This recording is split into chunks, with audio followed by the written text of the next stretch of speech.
Fucking. All right. The inaugural episode of Moments with Madman, a podcast where we do whatever the fuck we want, whenever the fuck we want to do it. And we even cuss on this show. Fuck your monetization. Keep it. Fucking Madman Murray. Before we do anything on this show, as we've discussed before, we put ourselves over before we do the favors. So why don't you let the people know who you are, why it matters, and why people should be paying attention? For those that already don't know, I guess you've been living under a rock or something. I don't know, but I'm Madman Murray, okay? I've been around a little bit, been in the mixed martial arts game a few years, been a fan almost my whole life. Been in the wrestling, amateur wrestling business for about a year now, but been a fan my whole life, so I know what the fuck I'm talking about. And if you don't like my opinions, hey, we're in America. You're entitled to that. You're entitled to be wrong. I'm not going to fault you for it. I'm just going to tell you the truth, my truth, a.k.a. the truth, and you're just going to have to pan out from there. So I look forward to bringing y'all all the scoops and information when it comes to mixed martial arts, when it comes to professional wrestling, when it comes to independent wrestling, when it comes to motherfucking slap boxing. We're going to bring you the info. You're going to enjoy it. It's going to be informative. And man, why does it matter? Why do I matter? You're watching the fucking video, aren't you? That's why it matters, because obviously you need information that we got. Talk your talk, Madman. Talk your talk. I fucking dig it. That's it, bro. All right. Letting them know right off the bat. You ain't get no bullshit. You're going to get straight madness. Straight madness. All right, man. Well, now do the honors. Do the Yiggy. Come on. Ask me who I am, because that's the one people are really here for. All ask right. me who I am. Well, let's go ahead and tell us where you from, why you matter, and why people should tune in and watch you. What you got going on? Listen, my name's Madman Moses. Those in the know already know this, but I'm going to let y'all in on the Yiggy if you ain't in on it already. So listen, brothers and sisters and everyone in between that, the genderly and gender fluid and genderless, man, I mean that. I love y'all, and you're all included with the Madman Moses. I'm a fighter. I'm a fist fighter. That's all I do. I'm an old school type of cat. I'm a throwback to the days of the badass, to the days of the Tank Abbotts, the Dan Severns, the Don Fries, and the Shamrocks. That's the way I go about my business. I am the last street fighter. The last street fighter that has been welcomed into an octagon with no gym, with no place to go, with no coach to speak for me. I speak for me. Fucking street fighting 101. That's what I do. No belt needed for the Madman Moses. Now I bring in a skewed view of a lot of things, and you might not agree with me. And if I do offend you, good. This is the way it is, because there is nothing you can do about it. All right, first show's up. We're going to do a couple of different things here with you today. First things first, we're going to talk some bullshit here. We're going to clip out. Madman Murray's got like some previous obligations that he's pushed me behind. I see how you are.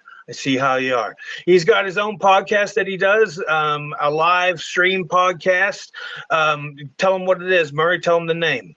Well, it's under Family Time Wrestling Podcast. It's on Instagram where you can find it.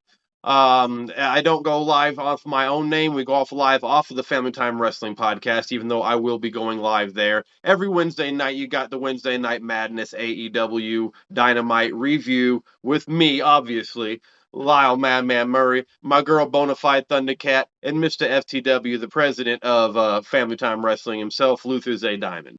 Live on Instagram.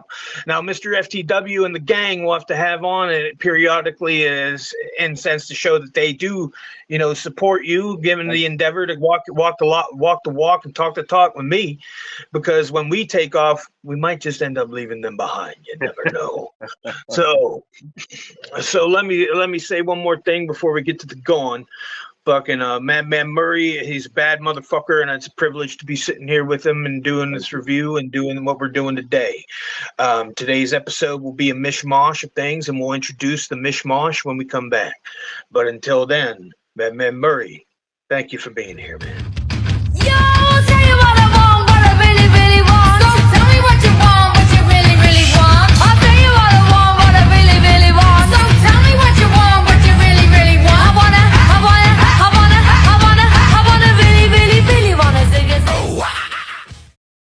Hey yo, you dealing with the X Factor.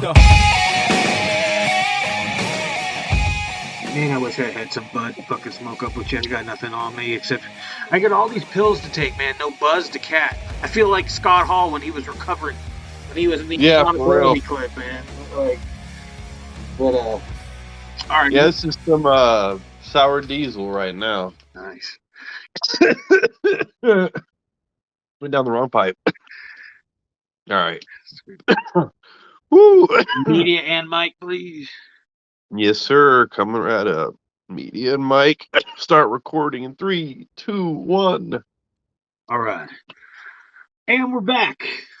All right. Yes, we are. Hopefully y'all like the little intro that me and Madman Murray put together for you. It's the truest version of who we are. And now that you can see our faces, we're gonna be even less subdued because we're ugly as fuck and we know it. So we're not even. We own it though. What's that? So that's just it that we fucking own it. We own See, other ugly motherfuckers though, like, oh, I'm ugly. I'm gonna put a cartoon face or just not only sound. I'm not gonna show you nothing. Kind of like your boss at FTW, who doesn't like to show his face. Already throwing Like, shade. You know what? You ain't gotta start throwing oh, I shade didn't right say off the nothing. What are you bat. talking about? You can't prove I said nothing. I didn't say nothing. That was the Madman. I don't know who the fuck said. All right, so that's for a very good reason. That's so he don't steal our thunder. See, that's what that's all about. Yeah. Sure it is. I'm starting the feud, brother. I'm starting the feud. You can be the in between, the special guest referee. I'm starting the feud. Oh shit, son. Nah, I love him. I love him so much that I'm the type of cat that if Mr. FTW himself was drowning, I'd throw him a rope, but I'd throw him both ends. Right? Yeah, of course. Yeah. So all right. Here's the type of show we got for you guys today. This is our first show. This is show you a little bit about the dichotomy between me and Murray himself, the differences in what we do like about wrestling. We're going to be covering a couple of old school cruiserweight matches here for the first inaugural episode of Moments with Madman. A couple of things that we remember from our nostalgic past, and I'll be critiquing it with my modern eye, and trying not to get too lost into the nostalgia and the color section of it, because I did love the masks and I did love the colors. Murray, what was your experience with cruiserweights when you were a young kid, man?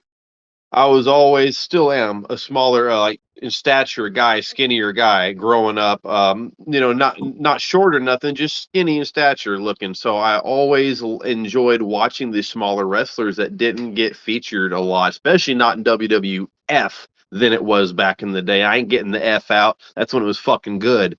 But WWF back in the day didn't really have it. WCW was where it was at with the cruiserweights. We had Chris Jericho, we had Dean Malenko, we had Rey Mysterio Jr., Ultimo Dragon, Eddie Guerrero, Chavo Guerrero, Juventud Guerrero. We had Psychosis. The list goes on and on and on with the names of the talent that we had back then. And they did stuff that I felt, oh, I could probably do that more so than pick up and spinning power bomb or bench press and Ultimate Warrior style. I knew I couldn't do no shit like that, but hey, I could do insiguris. I could do a moonsault. I could probably jump on that middle rope springboard and crossbody somebody. I could definitely do that.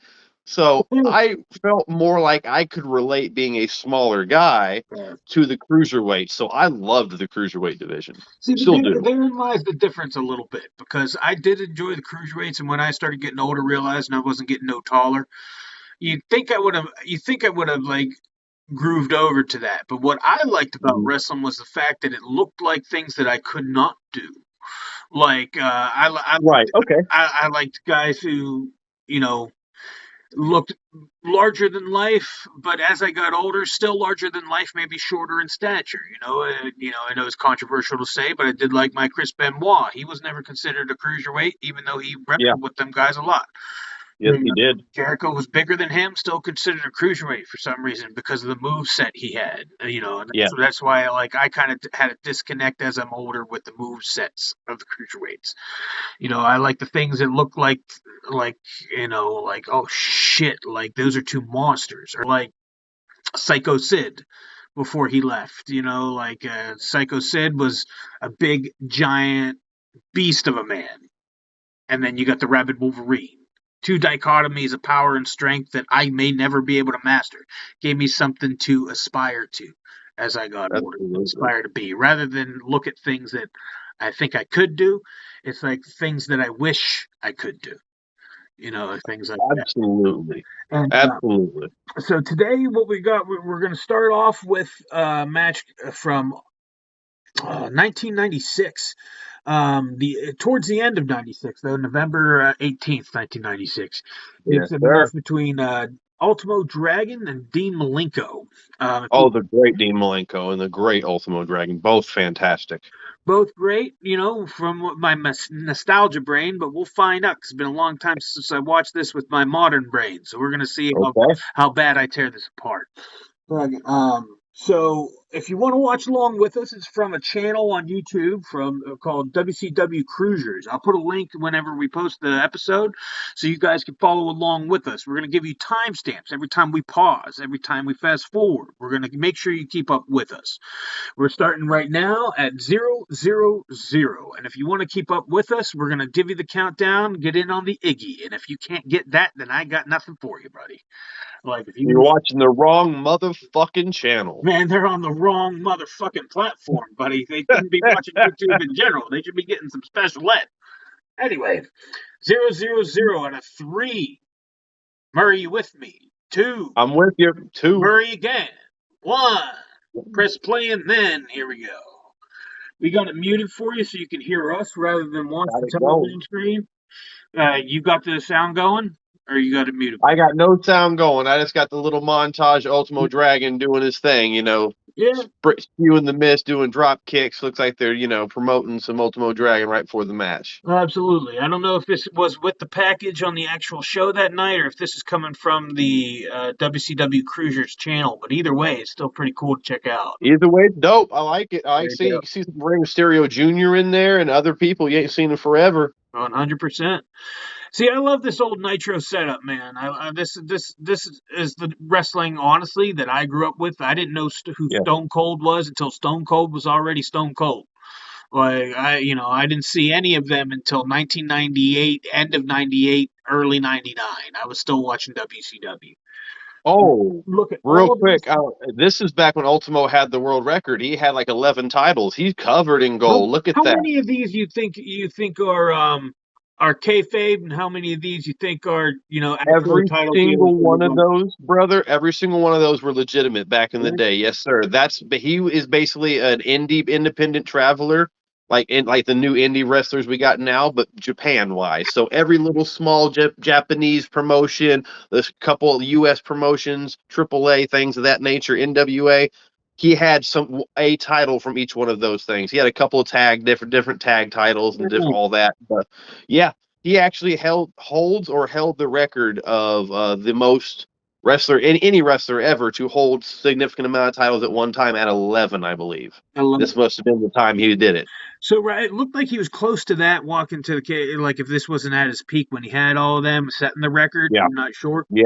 But it looks like Dean Malenko is the WCW Cruiserweight champion Yes. going against Ultimo Dragon, who's the champion of all these other places. Look at referee Mike Chioda. Is that Mike Chioda? Mike Chioda. Yeah. See, I love the referees. I hate that they. Oh, look at that. The stack of gold. Stack of gold and silver, he brother. didn't even know what to do with all that shit. He's like, where do I put it? And then I'm not used to this. yeah, and then All right, here we go. Call out from Rey Mysterio. How do you feel about that old style mask that had the little lip piece there? Like, do you prefer that over the newer style mask?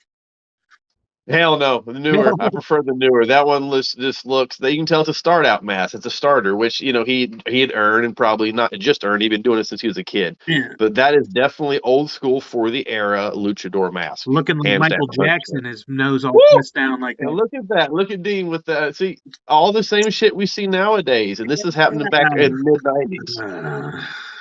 So I'm gonna hold. No, I'm not gonna hold back. Fuck that.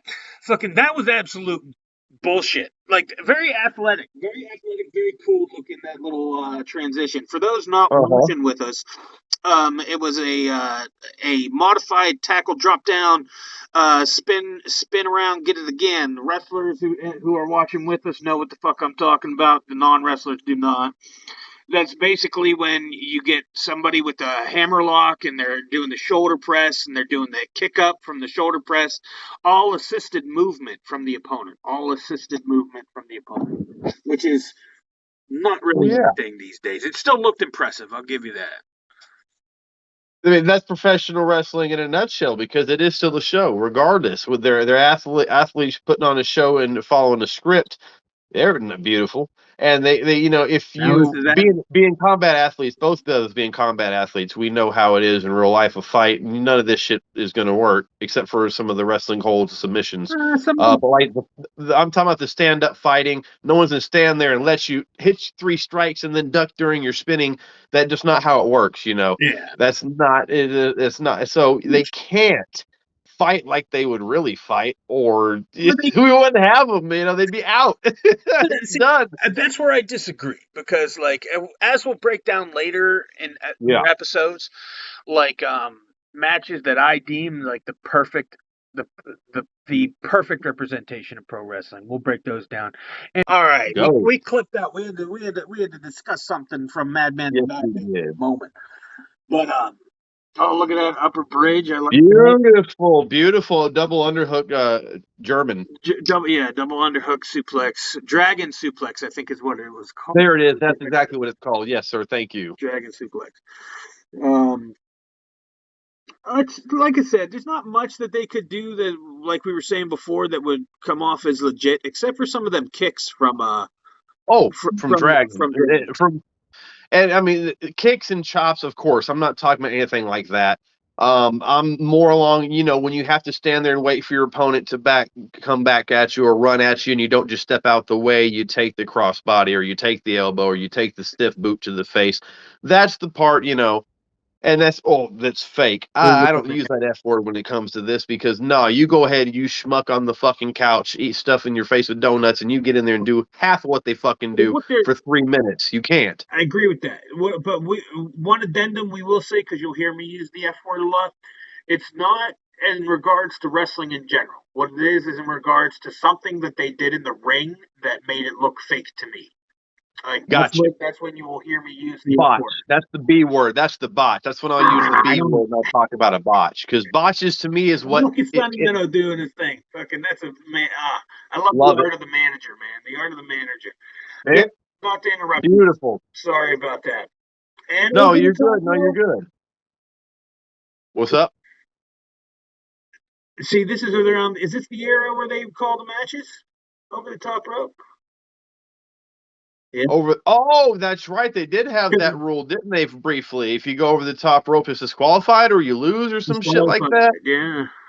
Yep, disqualified. I was watching the time click down. For those watching along with us, I was watching the red line click down on it. That's why I was like, "Is that the finish? Is that what that is?" So that's what that was. Yep. All right. Yep. He's holding Ultimo Dragon's hands up, and they won that one.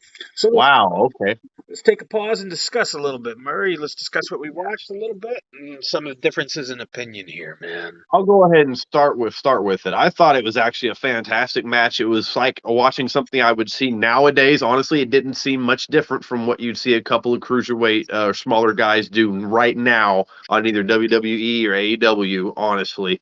The ending was stupid. I get it. There was that rule, the over-the-top rope. Maybe if I had remembered that at the beginning, blah, blah, blah. But just how abrupt it was, the fact that it was 6 minutes long, they were fucking going. Let them go another 6 to 10 minutes. But back then, the cruiserweights had that 10-minute top spot. That was it. 10 minutes. That's all you got throughout the show. And it was done. No one even really cared about the cruiserweight title meant less than the TNT title means in AEW. It's just. It was. I think that's true as far as like management and all that stuff. But to us kids, like I could say who was cruiserweight champion mattered to me because I loved it because it was Rey Mysterio or Chris Jericho or Eddie Guerrero. Well, that's why I always I was always a weight class kid, even weight classes. I was like, okay, to me that was like the WCW champion of those weight classes. Exactly. That's why when guys like Ray would challenge for the world heavyweight title, it was just like, not that it's undeserved, just it looked fucking funny to me. It looked real funny. I'm gonna say something right there about that. That whole we have to always give props, not that it's not deserved. That really does go without saying to some people, Ray being in that group. But here's my problem with that. You could say that about 90% of the wrestlers, because 90% of the wrestlers have paved the way, put in their dues, put up with the bullshit, and they do the best they can with what they've got. But not 90% of those motherfuckers have it. No. The problem is only a handful have that it factor, that you can't really put the intangibles. You can't put your finger straight right on it. They just got it. And you want to watch them, and you want to pay money to see them, and you want to buy their merch, and everything comes out of their mouth is fucking gold. Whether it's trash or not, you think it's fucking gold because you've drank the Kool-Aid. There's only a few people out there in every era that can do that. So how many people really deserve that? I agree with that. No, it's an opinion coming from Madman Murray that I was not expecting. I guess when I need to put an addendum on my earlier statement. Then my addendum would be as far as like if they earned it, meaning they sold the right amount of merch and were the right amount of over, and it still looked funny. Like Daniel Bryan. Yeah. Sorry, this one's gonna give me a lot of hate. Daniel Bryan looked like a joke to me. Looked like somebody who should only be wrestling indies, and that's all he should. Okay. But the amount of merch he was selling, the amount of over he was, I can't deny. I feel that way about Liv Morgan. Liv Morgan, I feel I'm not up on all. Okay. You're gonna hear Murray say some names sometimes, not Liv Morgan. I know who the fuck that is, but you're gonna hear him say some names sometimes that I'm gonna go, who the fuck? Because I don't keep up with like the lower on the booking sheet list of guys. Well, rather than here's the problem with that. Liv Morgan was, women's champion. She won Money in the Bank. She was a main eventer, and that's my problem. On the booking sheet type of guys, meaning the women's division. And okay. I see how you are. No, see, I'm the exact opposite of that. I feel like most of the time the women's put on more bangers than the men. That has died down a lot recently. She is amazing, but anyway, I won't even go there. Let's get back to what we were talking. Yes, absolutely. What we're gonna do here is we do a Madman a rating tier over every match and every fight that we do here on the show, and we only go up to 3. We don't fuck with 5. We go 1, 2, or 3. Mid, shit, or great. So greater than, less than, or equal to. What is it, Madman Murray? What, the match we just saw? The match we just watched. Ultimate Dragon versus Dean Malenko. Greater than, less than, or equal to. Greater than is 3. Equal to shit is mid. Less than shit is less than. Man, out of 3 stars, I'd give it a 1.5, man. It's a halfway. It's there. And again, it's because of the ending. It's the abrupt ending. The ending.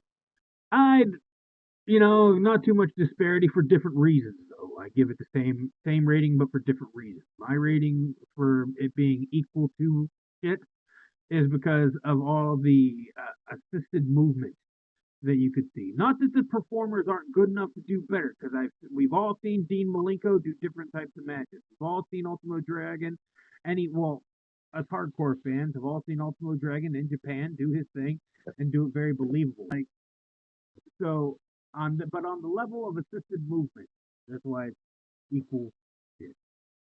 But it is not less than shit. It is equal. Okay. Dealing with some technicals. Moments with Madman will be back to you in just a minute.